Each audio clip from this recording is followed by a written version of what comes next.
This week on Your City Now, we look at 4 different ways Denver is addressing mental health concerns for all residents. These stories are just ahead on Your City Now.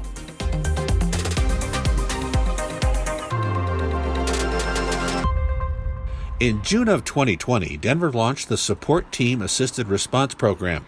The STAR program, as it's known, represents a more empathetic approach to policing by having a mental health clinician and paramedic help troubled, nonviolent people in distress get the services they need.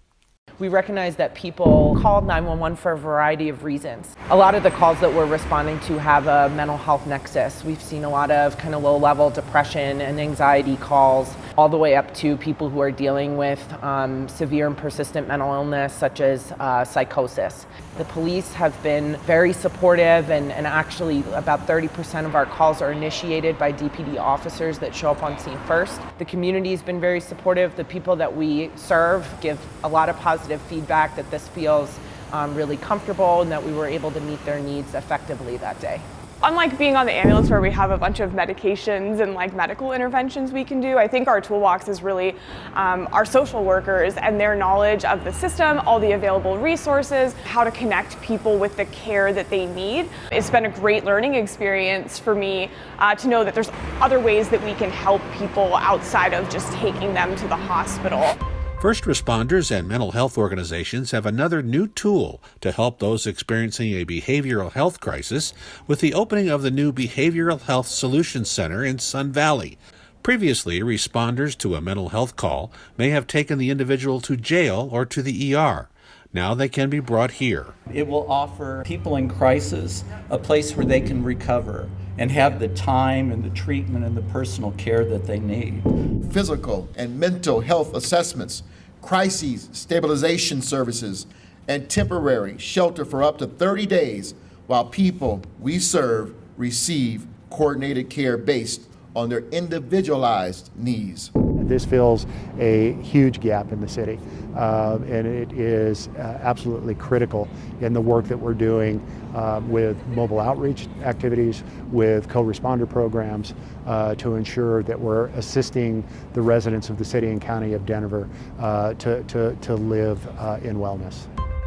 The Denver Sheriff Department is the second largest provider of psychiatric services in the state of Colorado. The department has set 3 mental health goals for 2021.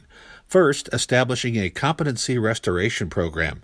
This in response to a significant increase in cases of individuals found incompetent to proceed to trial in the last 3 years. Based on this need, it was important for us to collaborate with the Office of Behavioral Health and with Denver Health to provide restoration services to individuals within our custody. Next would be the development of a crisis response team. Knowing that we have a high population of individuals with serious mental illness, it's important for us to be able to provide a crisis response and the ability to de-escalate these individuals without using any type of force. And the third goal would be providing entry to exit mental health treatment. We are ensuring that the individuals that come into our custody are provided with culturally competent programming and then return to the community better than when they came into the facility.